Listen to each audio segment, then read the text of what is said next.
All right, tonight, a somewhat, shall we say, emotion-laden presentation. Because who can possibly talk about monuments, specifically Civil War monuments, without getting downright emotional? It's impossible to do.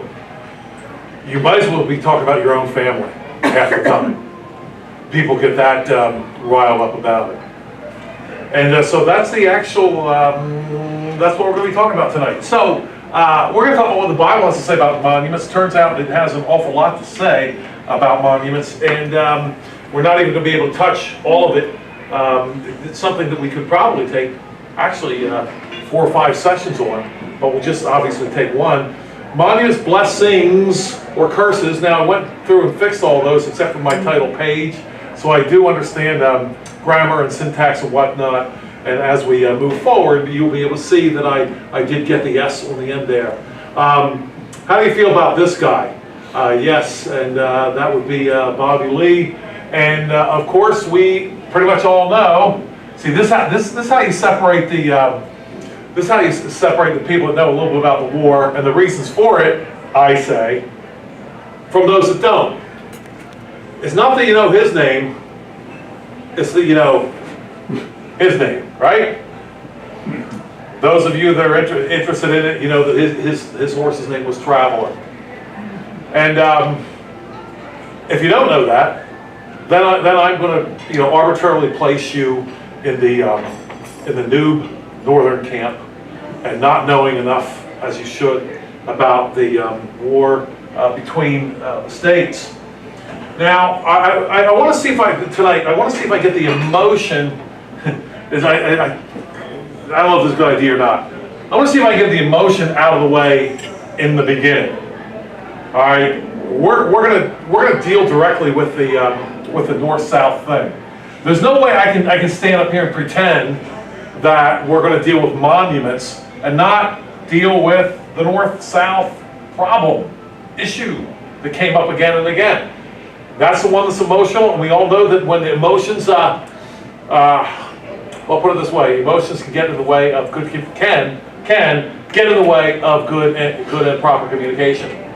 So, first of all, from Ben House, writing in the Chalcedon Report back in 2000, talk about the abolitionists.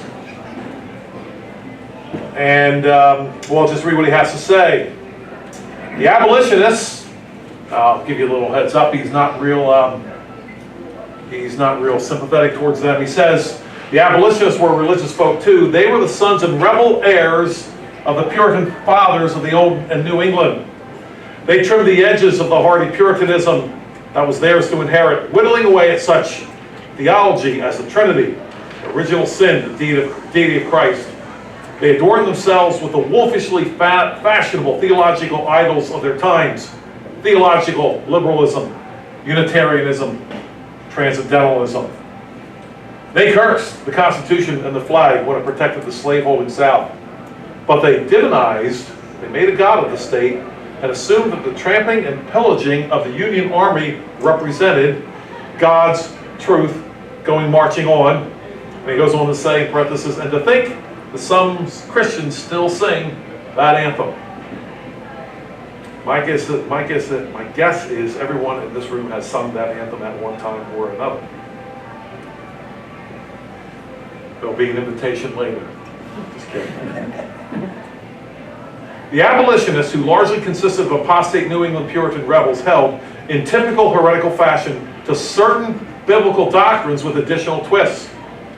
At the center of their heresy was the idea of creating the perfect society inhabited by perfected men, perfected, of course, by adhering to the latest New England impulse. They spawned utopias, promoted free love and the feminist movement, and advanced the idea of secular government schools. The abolitionists twisted the biblical doctrines of sanctification and glorification in the millennial kingdom to create a militant millenarianism. We cannot, in this article, begin the refutation of the abolitionist creed. We will stand against slavery with the very same words that the Old and New Testaments used to attack the sin of slavery. Let the hearer understand, the others can search the concordances.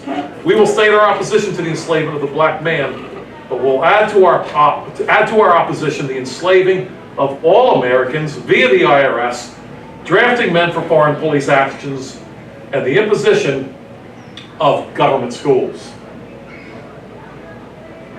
Stiff words from a defender, if you will, of what many would call the Old South. Other places in the article, he does something that needs to be done every time you talk about the slavery issue. And he makes a distinction between the abolitionist societies and the anti-slavery societies. That's an important distinction you must make if you're ever going to study this topic. The anti-slavery societies, many of them existed in the South, where Presbyterianism still was strong. It's not a real nice, clean break between the two, but I think he's got a fair point there. Now, that's a defender of the South there. Anybody here know who Cecil Rhodes was? Anybody follow the controversy that went on recently in South Africa surrounding Cecil Rhodes? Yeah, they have their own little monument removal movement. Interestingly enough, a little bit prior to ours going on here.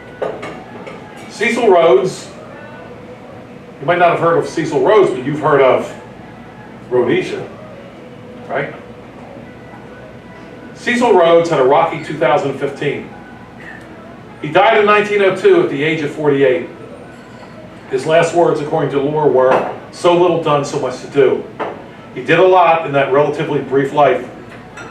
He made British colonialism boom in Southern Africa. He also made a fortune in diamonds, and when he died, he left that fortune to a variety of public works. He never married or had children. In this, he was like Alfred Nobel, and they wrote similar wills. Rhodes was a racist, certainly in the sense he believed that he and his fellow British were the superior race. He wanted to bring the whole world under its aegis. His ambition did not include the recovery of the United States, as he put it. Back to his rocky 2015, or to his will. First, he left the University of Cape Town, the land on which its main campus now sits, and this is Cape Town, here. The land on which the main campus now sits, there is accordingly a statue of Rhodes on that land, or was. For decades, people grumbled about the statue, and this very much included Afrikaners who resented Rhodes as a symbol and leader of their enemy, the British. Let's just pause there very briefly. If you know about the history of South Africa, it's not just a white-black thing. The Afrikaners, the original Dutch, despised the British, and the British despised the Dutch. And it goes back to the Boer War, fought a little over 100 years ago. A bitter little, nasty little thing that saw the introduction, in a modern sense, of concentration camps. So Cecil Rhodes, an Englishman, being not appreciated by the Dutch. In March 2015, students, and this is going to sound downright American, in March 2015, students at the university decided the statue of Rhodes at last had to go. Or as they put it in their hashtag, Rhodes must fall. Did they go about their protests in an orderly, logical, civilized way? Don't be silly. Students don't have the time or patience for that now. First, they smeared excrement on the statue, human excrement. Then they occupied the university building, making numerous demands. And they revived an old radical slogan, "One settler, one bullet." Needless to say, they got their way. Was there any doubt? Within a month, the statue was felled, and the students had a new Black Studies program. 8 months later, in December, the Rhodes Must Fall movement moved to Oxford. This was Rhodes' alma mater. He attended one of its colleges, Oriel, in the 1870s. On his death, he left the university a great deal of money, some of which was used for building at Oriel, the Rhodes building. It has a modest statue of the donor. This is the Rhodes that must fall. There was also money for the scholarships, of course. I think you'll recognize this, what's coming next. The famous Rhodes Scholarships, which have gone now to almost 8,000 people. Rhodes wanted to help students who had, among other things, moral force of character and instincts to lead. Our Bill Clinton was a recipient, you might recall. And of course we can say today, he had half of that, right? Remember, Rhodes wanted to give the money to other folks who had moral force of character and instinct to lead. Bill Clinton definitely was halfway there. He definitely had the instincts to lead in some sense or another. Why did I read all this?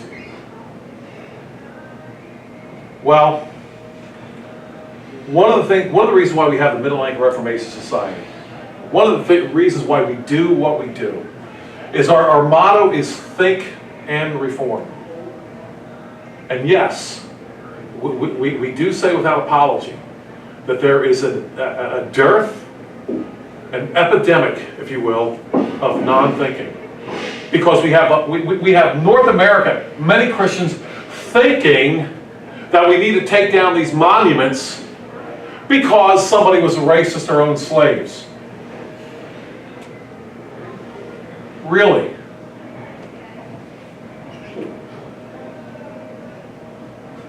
We better start thinking, folks. Can you read it? The origin of species by means of natural selection. Can you see it there? Some of you know what's coming next. Yeah. Let's see if we get a little closer here. Or, the preservation of favored races in the struggle for life. Racist terminology, anybody? Don't tell me we don't have statues of him in every pathetic science department in North America here in our state-sponsored schools. And there we are, listening to the media and who knows who else, telling us that we have to pull down all these statues because they're racist. Tell you what, Bobby Lee, and Stonewall Jackson, and Jeb Stuart, not to mention our other guy, I can't remember his name now, the guy that went from private to general, the only guy in either side that went from private to general in the entire war in the South. I can't remember his name. Anyway, he always gets hit with the art hashtag.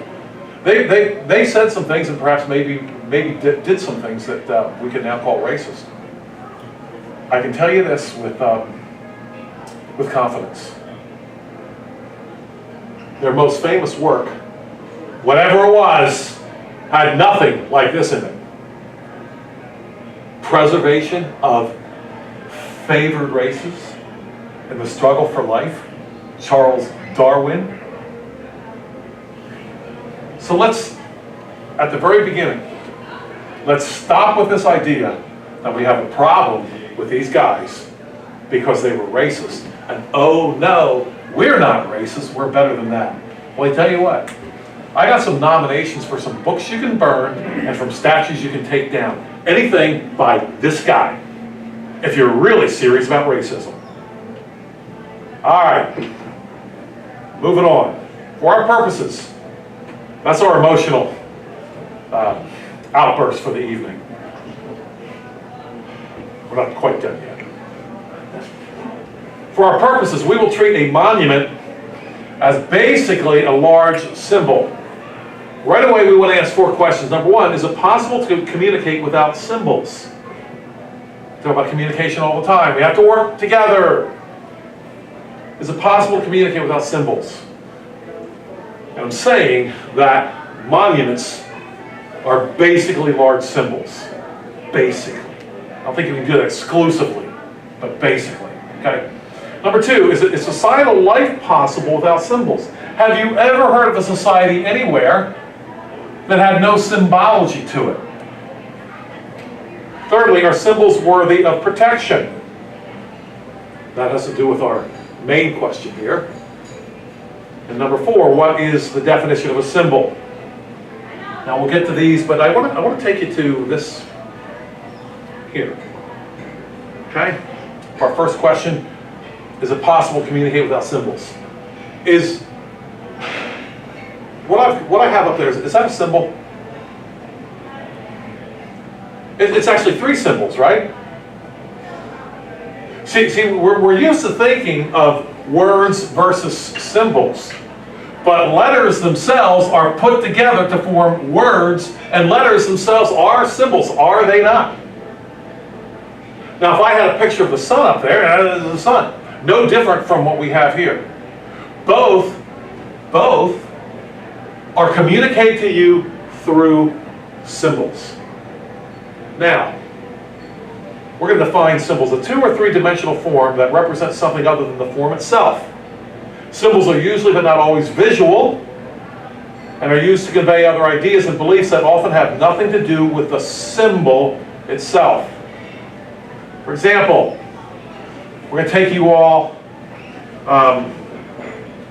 you're all going to be archaeologists 1,000 years from now. Okay? And you come across this. And of course you're all going to think, oh, that means like computers and whatnot, right?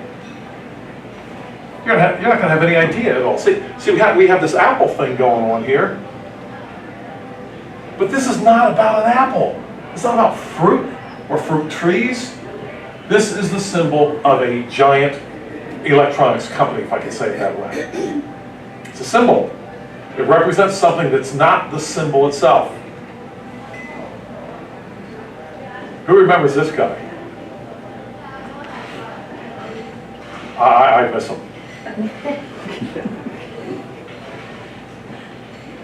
One of the coolest icons ever was Joe Camel. Now, can you really tell what that's about if you don't bring an awful lot to that? You see, this is the power of symbols that are beyond words. See, you can, and they say a picture is worth 1,000 words. That talk about these types of symbols here. You're bringing an awful lot to this right here. You know what I'm saying? You're saying that this is what's communicating.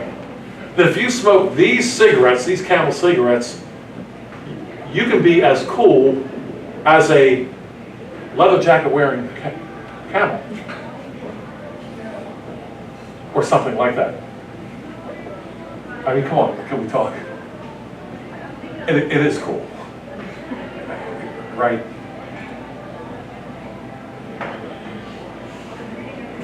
The Pillsbury Doughboy. What's this represent? Excuse me. This is 2017. The Pillsbury Dough person.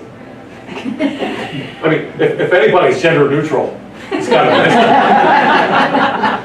to be this thing. It represents things you cook and things you heat up.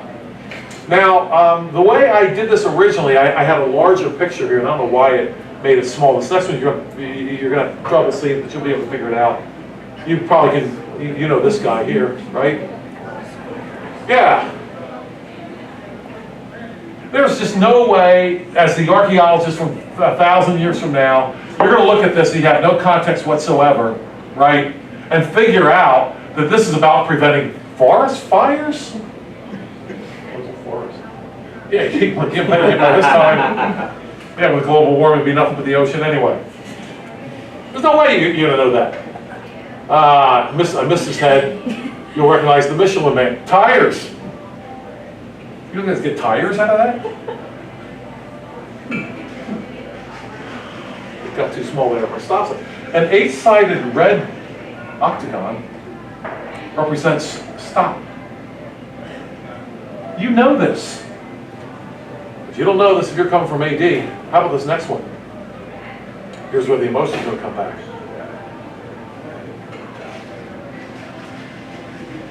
To us, this represents oppression, murder, bloodshed, theft, and raw state power. That was what it represents to us. Does it represent that to everybody? For those Bolsheviks and their children, it represented freedom, equality, opportunity, and justice. You see what we're doing here when we're talking about symbols and ultimately monuments. It's hard to talk about because so much is brought to it. Blessings or curses? Well, now monuments, as mentioned, are pretty much large symbols, as we said before. Again, any symbol, generally speaking, is by definition a representative of something that is often completely different from the thing symbolized. Once again, think, for example, of the Christian fish or the apple symbol. We're always called to consider the substance represented by the symbol. Right? You see the Christian fish. You don't think of fish.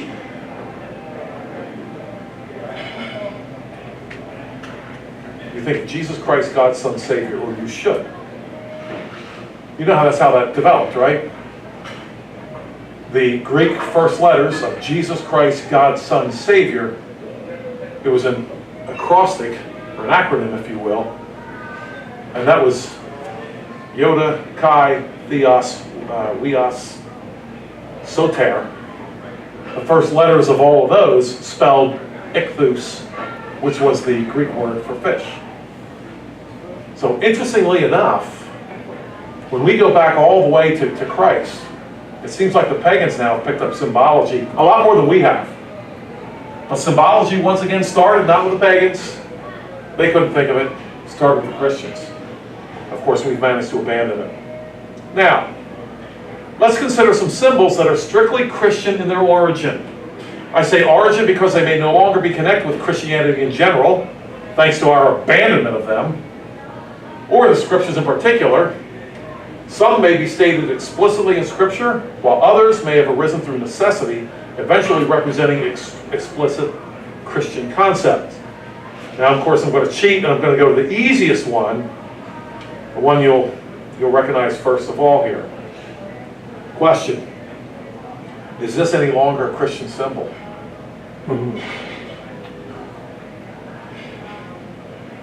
The reason why it's not, or it's not perceived as such, it is. But the reason why it's not perceived as such is because we no longer care about symbols at all. You know, in this time that we always talk about preaching the gospel, communication, how many books in your local Christian bookstore are all about communication? Okay, I'm in favor of communication. I try to do that every day myself. But how in the world can we be gabbing on and on about communication and deliver up to the perverts and the sodomites this symbol? It can only be because we aren't really serious about communicating much of anything. God says, I set my rainbow in the cloud, and it shall be for the sign or symbol of the covenant between me and the earth. It shall be, when I bring a cloud over the earth, that the rainbow shall be seen in the cloud. The rainbow shall be in the cloud, and I will look on it to remember the everlasting covenant between God and every living creature of all flesh that is on the earth. It's not just in Genesis. First book, the rainbow, last book, from Revelation 4:3. And he who sat there was like a jasper and a sardius stone in appearance, and there was a rainbow around the throne in appearance like an emerald. Revelation 10:1, I saw another mighty angel coming down from heaven, clothed with a cloud, and a rainbow was on his head. His face was like the sun, and his feet like pillars of fire. We haven't just given up our rainbow symbol to the pagans as far as God's covenant between him and between God and the earth. We've actually given up the symbol of God himself. And of course we congratulate ourselves on being good Christians, I suppose, because far be it from us to ever, get into a little tiff over a symbol. Meanwhile, speaking of giving up symbols, have you noticed the mass exodus from even the word Christian? Have you noticed this? In some circles, it's now becoming a follower of Christ.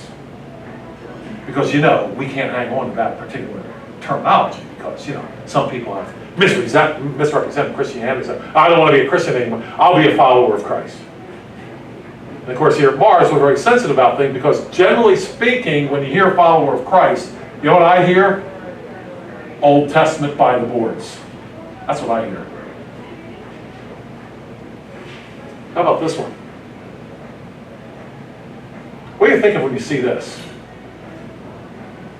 There is so much going on here. I wish I had the rest of the picture. I don't know why. I thought I copied it right, but I didn't, apparently. Yeah, that's a old pictograph, if you will, of Jacob's ladder. Now, Jacob's ladder represented something, did it not? It was a dream. And if all we had was Jacob's dream, he has a dream, he sees this ladder and the angels ascending and descending, that might not mean a whole lot to us. But we have Christ in the New Testament, right? In the book of John, pointing out that that was a symbol, that was representative. This ladder, Christ said in explicit terms, represented Christ himself. Yes, the ladder, okay, not that ladder, but the ladder that Jacob saw in his vision, that represented Christ. How about this one? Yeah, that brass snake that people looked at in Numbers under Moses. Of course, we know what happened to it after a while, right? Yeah, they kept it. And Nehemiah had to come along a little bit later on. He called it Nehushtan, or that little brass thing, or perhaps that annoying brass thing. And they threw it out because people began to worship it. Now let's stop there for a minute. Let's stop there. Have you heard some saying that we need to get rid of all monuments because we might worship them? Or some people accuse people of worshiping statues of Bob. I don't know anybody who worships a statue of Bobby Lee, but maybe somebody does, I don't know. I know for me, having a statue of Oliver Cromwell in my bedroom might be a dangerous thing. I'm kidding. I hope I am. You see, this became a problem when it was worshipped. But it was not a problem when it was not. So, if it is true that what Marx said if Marx was correct, the first battlefield is to rewrite history, then I submit to you that we have lost a good portion of our Christian history simply because we have not cared enough to interpret even some of the most basic historical symbols displayed in the most prominent national emblems, national flags. Have you ever given thought to how many national flags contain a cross? A cross. Now you might argue about some Christian symbols, whether that's actually Christian. The fish, it's hard to argue against that one. But one you can't argue against is the cross, right? I mean, the cross is such an offensive thing. And nobody's going to put a cross up unless they're, one, trying to fake somebody else out, or two, they really believe it because it's an offensive symbol. The cross. This, of course, would be, if I recognize it, what country? That'd be Australia. Is that pretty prominent? How about Denmark?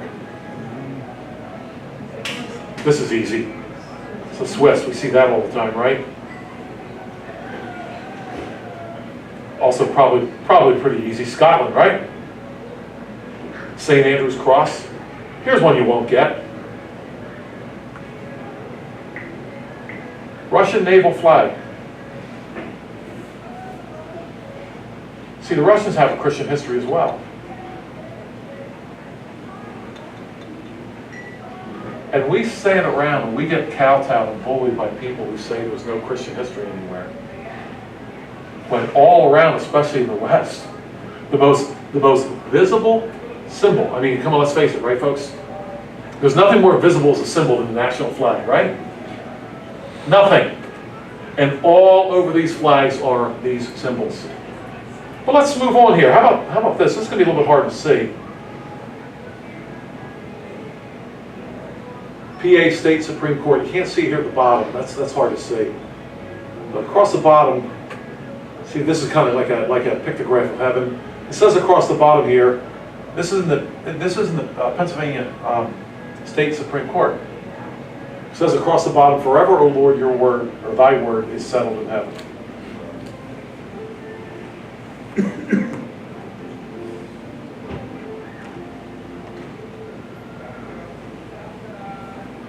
What do we have here? It's kind of like the Ten Commandments. More. That's also State Supreme Court. How about this? You recognize this. Some of you know where this is, right? U.S. United States Supreme Court. Now, I always forget who these yahoos are. I forget. This guy here looks like a modern Gothic version of someone who went to public school. But you know who that is, right? As soon as you see this, right? That, of course, would be Moses. Now, let's stop here and think about this for a second. Anybody want to tell me what in the world Moses is doing in our separated church and state Supreme Court building? Doesn't look too separated to me. I think separated is a first and second tables. Here's the thing. Here's why I opened the way I did. If you think that the people tearing down the monuments of Lee, Jackson, Forrest, that's what I was trying to think of, David Bedford Forrest, might not have been the best guy in the world. I don't know. Don't know enough about him. Stewart. If you think they're going to stop with those monuments and leave this alone, you're out of your mind. You're not thinking. And you have no idea what the real battle's about here. It's not about racism. It never was and it never is. It's always about who gets to be sovereign. Don't forget that, my friends. Every time there is a conflict between Christians and pagans, at the end of it all, it's a conflict of who gets to be sovereign, God or man. Every time. That's what's behind this. Let's talk about memorials, monuments versus idols here. And this is not a real strict separation, but I want to talk briefly about what we see in the Bible. And then I want to go to a passage that Joshua 22, we'll talk about that in a minute. I want to talk about the difference between, generally speaking, when you see things built, public symbols built in the Bible, they're memorials, generally speaking, when done properly. And when the pagans do it, they're idols. Okay, both are public symbols, both are meant to unite, both are meant to communicate. Big difference between a memorial and an idol. I'm going to say that the memorials in the Bible are about providence. Generally speaking, they're unimpressive in appearance, and they direct the observer to a God-centered solution. Think for a minute of Samuel and the altar Ebenezer, right? Hitherto has the Lord helps us. He builds an altar. Remember Jacob? Jacob did the same thing. Remember what the rules were about building altars that Moses laid down? One of the rules was that you could not have a hammer or a chisel. It had to be built with natural stone. Now, why is that? I mean, it's going to look a lot better. It's going to be a lot more pleasing to the eye if we can just get the hammer and chisel out and make it look attractive a little bit. But God did not want them to be directed towards the skill and the altar. He wanted them to be able to see beyond the altar and what it memorialized, if you will. That's what was behind it. Now, the idols, generally speaking, pagan idols are about power. They're impressive in appearance, and they direct the observer to a man-centered solution. Again, think of what we see throughout the Bible. Think of even what we see now. USSR, Cuba even, Communist China? Do they have like little, tiny little symbols here and there? Hard to find. Statues of Stalin, Lenin, Mao, Castro? Not at all. Huge, overwhelming, dominating statues to remind you of how little you are and how you must look to the great leader for your salvation. And there we have, I think, the crux of the matter here. Monuments are, generally speaking, since they're religious in nature, generally speaking, they're about a savior somewhere. Whether Christian or not, they're about a savior at some point. More on that a little bit later. Now, in case you don't believe me, which one of those is more impressive? Hint, not the one on the left, right? But Nebuchadnezzar knew how to make an impressive statue. Think people there might be reminded who's boss? When they see that thing? Really, he's not the first guy to make, well, I mean, he might be the first guy to make one that big. He certainly isn't the last. If any of you followed what happened during the fall of the Iron Curtain, so see some of the size of some of those statues of Lenin and Stalin that started coming down? Mostly Lenin, because they were the ones that were left over. Some Stalin statues have already come down. They're huge things. I mean, huge. It's one of the things that annoys me, frankly, about the Lincoln Memorial. There's plenty to be annoyed about that, but the size of the thing is annoying in itself. Okay. Joshua 22 has all the drama connected with a fight over public symbols. We have a near civil war, a negotiated end, an offended party, an offensive party, and a conflict that really had no antagonist. And now here's where I want to discuss what the Bible, this is, I'm going to say it's a somewhat neglected passage in the Bible. Most of us, I mean, it's just kind of like one of those passages we just kind of go past and say, what? That was kind of weird. They almost killed each other over this thing. Let me just read the passage to you and talk about it just really briefly. This is after the Israelites had pretty much done the job they were supposed to do, pretty much. And things are settling down. Joshua's getting up there in years, and he's going to pass the baton on. Then Joshua called the Reubenites, the Gadites, and the half-tribe of Manasseh and said to them, "You have kept all that Moses, the servant of the Lord, commanded you, and have obeyed my voice in all that I commanded you. You have not left your brethren these many days up to this day, but have kept up the charge and commandment of the Lord your God. And now the Lord your God has given you rest to your brethren, as he promised them. Now therefore return and go to your tents and to the land of your possession, which Moses, the servant of the Lord, gave you on the other side of the Jordan." Key comment there, on the other side of the Jordan. You may recall that the land of Israel was supposed to be on shall I say, this side of the Jordan, if you will. That's where it was supposed to be divided up. But you may recall that the Gadites, the Reubenites, and the half-tribe of Manasseh, they saw that the land was good on the other side of the Jordan. They asked Moses, or Joshua, I can't remember if Moses or Joshua, they asked if they could stay on that side. And they were told, if you help the other tribes clean out the Canaanites on this side, you can come back and stay here. I think a bad military move. They didn't have the protection of the Jordan River, and they were exposed to attack, especially from the Ammonites, and that happened later on in the book of 1 Samuel. And Saul had to go save them. It was not an easily defensible position. Nevertheless, that's where they wanted to be. And Joshua's here saying, you did your job, you can go back now to the place where you want to go, on the other side of the Jordan.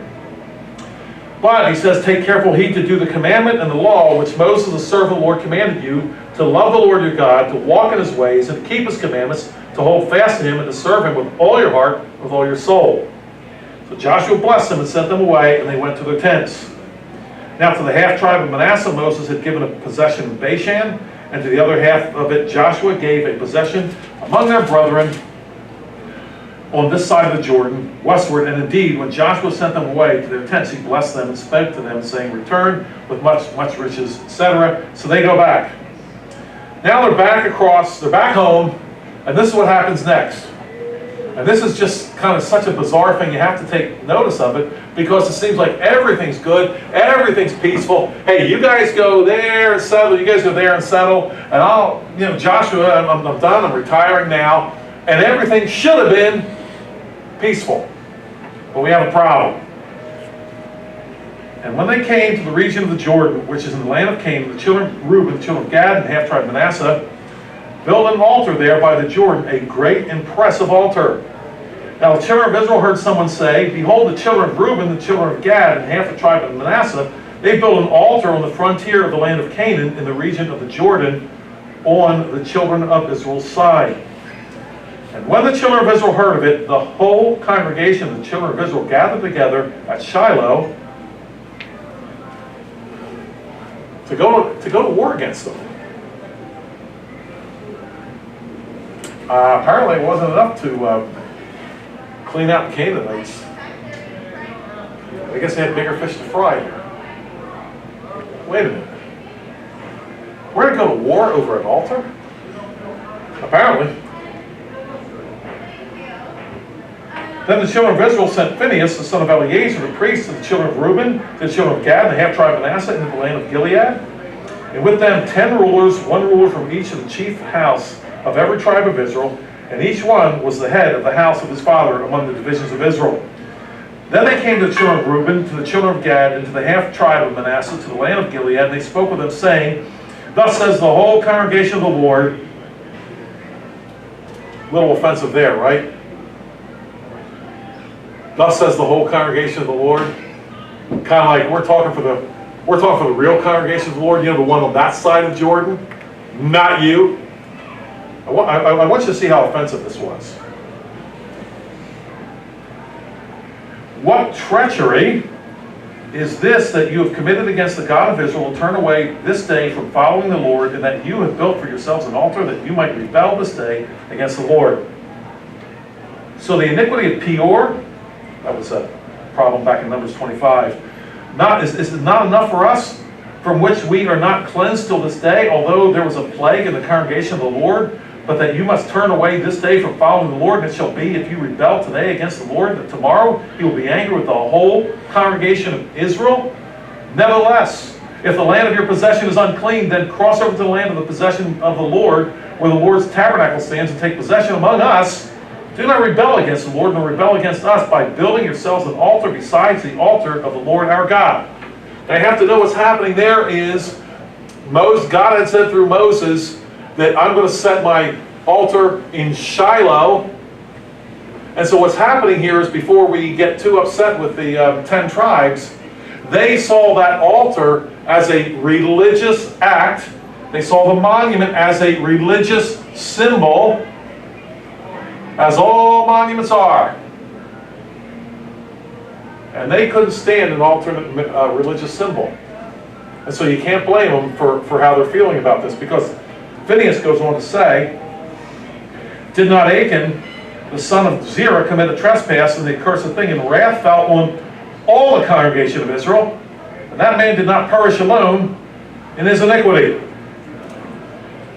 Thanks a lot, guys. You're going to rebel against God already. Don't you remember the last time this kind of thing happened? We all took it on the chin just because of one guy, so stop it already. Now, don't forget the intensity of this situation. The reason why these guys, these 10 reps and Phinehas are even there to begin with is because they want to go to war on the other side of the Jordan. I don't know what it'd be like to get sent off. Hey, Joe, we want to go to war. We want to wipe out these people. But before we do it, why don't you go over there and see if you can settle things down? How do you think that would go over? You're either going to get a war, or you're going to look like you backed off, right? You're going to look like, you came to this negotiated peace, but you had to give it up. You let them keep their altar. That's why they sent Phinehas, right? There's the one guy they knew that could definitely handle a difficult situation. Yeah, it's that Phinehas that stopped the plague when it was the Moabites were intermarrying with the Israelites, and there was Phinehas watching the end of the Israelite nation. which would have destroyed the Israelite nation if they would have been able to continue to intermarry. You may recall it was Phinehas when a Moabite and an Israelite went into a tent in front of everybody, just to thumb their nose, if you will, at God and at Moses and everybody else. Phinehas went in with a spear and solved the problem. So they know that Phinehas knows how to negotiate. Okay. Next. Then the children of Reuben, the children of Gad, and half tribe of Manasseh answered and said to the heads of the divisions of Israel. Now I want you to hear.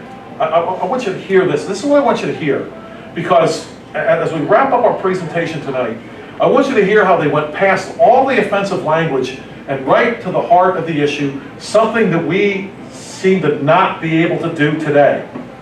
Okay? They're going to talk strictly about the issue. Not about, hey, why are you coming and telling us what to do? Who do you think you are across the telling us what to do? We're going to build an altar if we want to, and it's none of your business. Listen to what they say. Children of Reuben, children of Gad, half tribe of Manasseh, answered and said to the heads of the division of Israel, the Lord God of gods, the Lord God of gods, He knows, and let Israel itself know, if it is in rebellion or if it is in treachery against the Lord, do not save us this day. Go ahead and kill us, if that's what we're doing. If we have built ourselves an altar to turn from following the Lord, or if to offer on it burnt offerings or grain offerings, or if to offer peace offerings on it, let the Lord Himself require an account. But in fact, we have done it for fear, for reason, saying, in time to come, your descendants may speak to our descendants, saying, what have you to do with the Lord God of Israel? For the Lord has made the Jordan a border between you and us. You children of Reuben and children of Gad, you have no part in the Lord. So your descendants would make our descendants cease from fearing the Lord. Therefore we said, let us now prepare to build ourselves an altar, not for burnt offering, nor for sacrifice, but that it may be a witness between you and us and our generations after us, that we may perform the service of the Lord before Him with our burnt offerings, with our sacrifices, with our peace offerings, that your descendants may not say to our descendants in time to come, you have no part in the Lord. Therefore we said that it will be, when they say this to us, or to our generations in time to come, that we may say, here is the replica of the altar of the Lord which our fathers made, though not for burnt offerings nor for sacrifices, but it is a witness between you and us. You see what's happening? They understand symbology. They understand that there's a river between the two. And they're setting up an altar not to separate themselves from the rest of the Israelites, but to connect themselves with it. Now, and you read the rest of the chapter. Phinehas accepted that. In fact, was very encouraging of their response. Now, think about this for a second. It's the same altar. It's one altar, right? But the interpretation was completely different on either side's. So intense that they were going to go to war over. They were about to go from 12 tribes to 10. In a sense, 13 tribes. Sort of. The tribe of Levi is kind of difficult to put in there. We ask the question, monuments, blessings, or curses? Well, I'm going to say this. That if monuments point back to providence and a godly heritage, then bring them on. But if they point to a man-centered solution, the terror of man, then destroy them all. Of course, somebody's going to say, wait a minute, Joel, okay, well, what do we do about Lee and so forth? Well, I'll say this. The Confederate flag and so forth. I'll just say this about the Confederate flag. If you believe that St. Andrew's cross is a real cross, and I believe it was, and it is, which of the two flags actually have the symbology of the cross? Just a thought. I'll tell you something else too. I see this all the time. In fact, the article by Nordlinger there that I read from National Review about roads, he went on and on about slavery, how it was so good that the South lost over slavery. As if we no longer have slavery. Come on, pay attention. You think there's no such thing as slavery anymore? When you work from January through June? Are you kidding me? But I think it's actually sort of kind of worse than that, if you will. In this sense, let me ask this question. You got a call from your Aunt May, or Mabel. There's a problem in Iowa, and you got to go for 3 days. You have to leave your children with somebody. And your choices are Bobby Lee or any one of those Antifa yahoos that are pulling down a statue. Serious business, folks. Who are you going to leave them with? You see, the real offense of at least some of these Southerners is they were godly people. That's the real offense, and it's always religious, my friends. So I'm going to answer monuments, blessings, or curses by once again pointing out what do they point back to.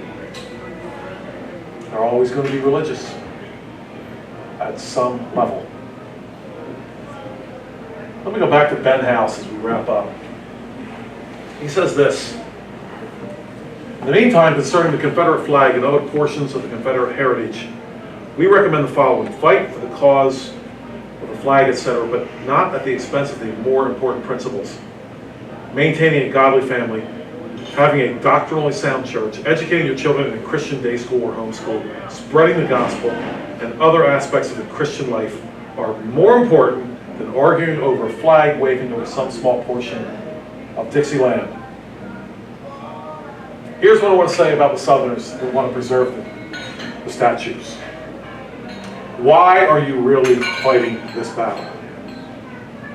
I mostly call them frauds and fakes. I'll tell you why. Because having lost to the Northern Army, they then turned their children over to be educated by that same Northern Army. And now we're surprised that they want to take down our monuments. Should have given them your children. And you can stop now. But the largest Protestant denomination, the Southern Baptist Convention, every year at their convention, they have Bruce Short or someone else bring up a resolution to encourage everyone to get their kids out of the public school. And of course it gets voted down every time. It doesn't even make it to the floor ever. The Southern Baptist Convention. Meanwhile, those same people going out and trying to defend the monuments. Talk about a waste. If you would have given your kids over 100 years ago, you wouldn't have a problem today. And by the way, it's a whole lot more than monuments that are at stake, my friends. It's the entire country. I'll close by saying this. Remember Elijah when he was in the cave and God comes to him? God says, "What are you doing?" Remember what Elijah says? I'm paraphrasing. He says, "They've torn down your altars and they've killed your prophets. And I'm the only one that's left." See, Elijah understood the symbology of the altars. He knew that they weren't going to kill the prophets first. They're going to tear down the altars first. And then they're coming for the prophets. Shame on us for not understanding the importance of symbols. And that's really my major point tonight. It's not so much what should be done with the statues. It's more a message of understanding the importance of symbols and how they speak. Because they're all throughout the scriptures and they're all throughout the world, and we are whistling Dixie when we just shrug our shoulders and say, it's just a symbol. My friends, when it's public and it's big and it's noticeable, it's never just a symbol, never.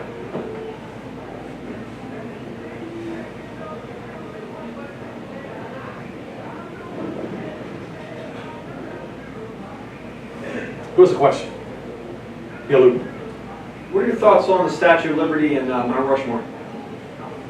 What their future is, and do you think it's okay that they're still standing? Yeah, I think it's fine that it's still standing. I could do without Teddy Roosevelt. Actually, I could do without some of those guys on there. Quite frankly, TR is one of them. Jefferson, I could do without him too.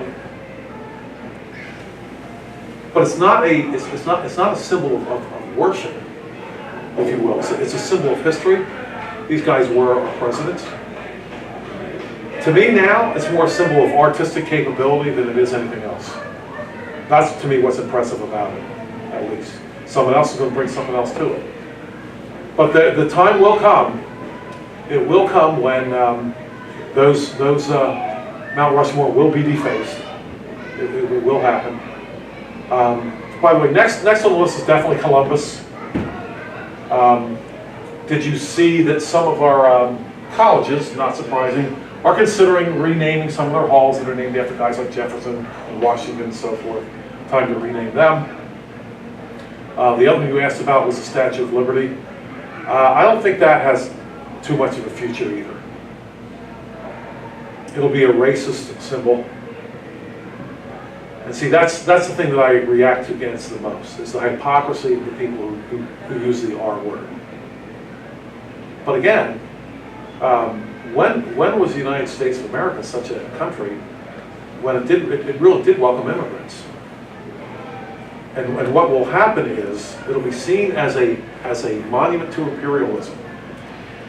When the United States was not imperial, now the United States is very imperial. The United States is an empire-building entity right now. There's no question about that. And the same people are going to have the problem with what they're going to call the Statue of Liberty. They're going to call that imperial and ignore what's going on now. I mean, how many wars? Anybody have an idea how many wars we got going on right now? I don't even know. And why? It's not for any moral reason that I know of. Like most of our wars, quite frankly. Not all. Most. By the way, do you know when the longest peace period in our history was? I'm talking about the colonial era and the era of post-1776. Do you know when the longest peaceful period was? It's during the time of the folks that everybody really hates. The Pilgrims and the Puritans. They had peace with the local Indians for 60 years, and we have not had that amount of peacetime since. And so the very people, of course, who are all about Native American rights or whatever, they hate the people, and you know, they hate the Puritans, Pilgrims. They hate them. They're such hypocrites. And it's not well known. I did not know this until I read Saints and Strangers. Do you remember who wrote that book, Sweets? I always forget the name of the author. Written in 1945. The best book on the whole Pilgrim experience. I didn't know this, but they set up courts for justice. And Indians testified in those courts. And if there was an offense done against an Indian by a European, that European got punished. The Indians had tremendous trust in these Puritans. It was 60 years later after the Pilgrims got here, King Philip's War was called. Peace for 60 years, we haven't done it since. But who are the bad guys in American history? I think I know. That would be the Puritans. If we can't see the hypocrisy, we'll never get it. We just never will.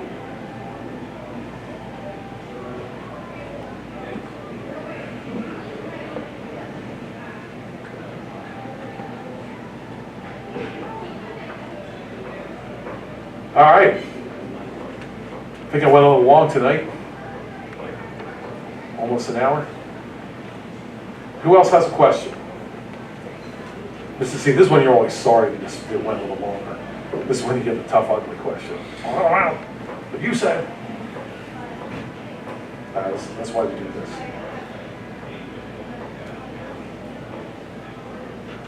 What about the verses that talk about not moving the ancient landmarks? I know some of it has to do with property, not moving your neighbors, but there's a verse or two that actually called the ancient.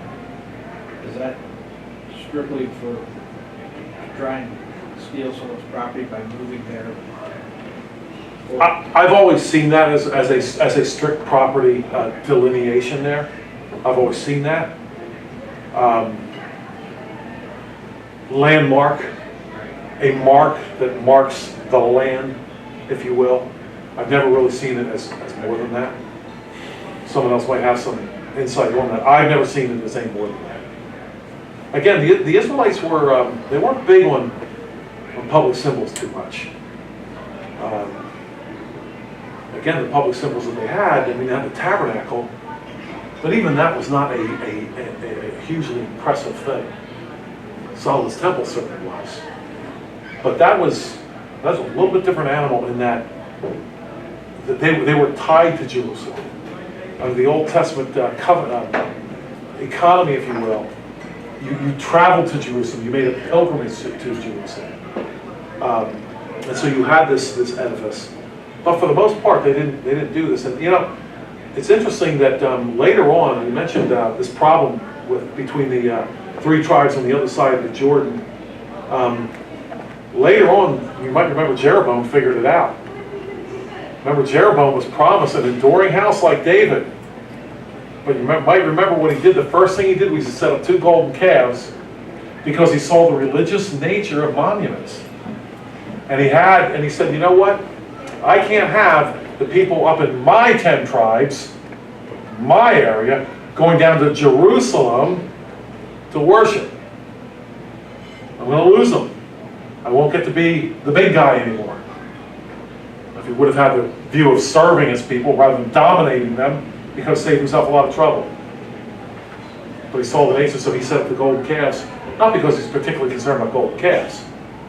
Anything would have worked, but the golden calves would have been as good as anything, so he sets up golden calves, specifically to keep the people from going to worship at Jerusalem. He understood that. Well, there's another guy who understands it too, and I should have put a picture of this in. How many of you have seen the Ark Encounter lit up at night? Yeah. With those rainbow colors? Say what you want about Ken Ham. He understands symbols.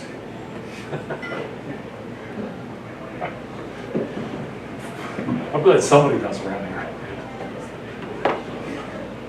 The man understands symbols. Yes, John. Are statues inherently idolatrous? Not at all. Not inherently. And I think the case that I make for that is the statue that was made of the snake. You know, they had to look to the snake, but as long as it represented something else, it didn't represent the snake. It represented deliverance from the snake that came from God Himself. It went past the snake. Statues of men. It's not idolatrous. How about statues of men? Inherently idolatrous. If you're going to say statues of men are idolatrous, then I think you can't stop that at photographs of men. I don't think you can stop there. You just have to keep on going. Maybe embroidered picture of men. Growing up in our house, we had little statues of family members, extended family members. My dad was a sculptor. He could do that kind of stuff. And we found them interesting, but really don't think of us ever really worshipped them. In fact, the better we got to know our relatives, might have gone the other way. Here's something for you to think about too, though. And I meant to work this in my presentation, and I did. Thanks for reminding me, John.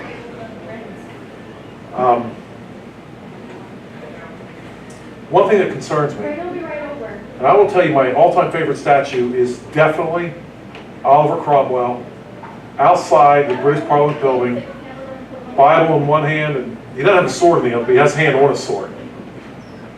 Okay? But we don't see in the Old Testament, under any kind of a godly economy that I know of, we never see a statue to a man, ever. We just don't see it. I haven't worked out all the implications of that, but we just don't. We see pagans building statues that look like men and animals and who knows what. You ever see that really nasty looking image of Baal? It's horrible. And the other ones too. Fish gods. Fish gods? What are you talking about? Fish god. Philistines did that stuff. But I don't know anywhere in the Bible of a statue under a godly economy to a person. Don't. It's one of the problems that the pagans have with King David. I don't know if you follow that or not. David didn't exist. What's their conclusion? Where part of it is, well, where's his? If he was that great, where are his images? Where are his statues? And what about the 12 stones that they left on the riverbank, too? Well, it's a symbol, and it's a definite monument. But I'm sorry. What? Well, I'm just saying, like, there is. I mean, that could. The 12 stones represent the 12 tribes, do they not? Yes, no doubt. It's representing humans. Yeah. Well, it represents a human, but you're never going to mix up the stones for the humans. It's not. It's representing entities, if you will, not really humans. It's not representing any particular person in those tribes, if you will. Right. Just like the 12 stones that were on the priest's breastplate, if you will, representing all the 12 tribes. It's the same thing. That's legit.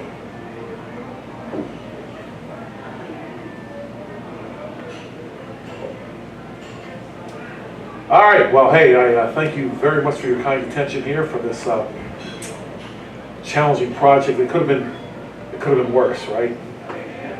We could have gotten in the vortex of the Southern gentlemen and so forth. But again, I'm telling you, I hate to see those statues come down. I hate worse what's happening to the next generation.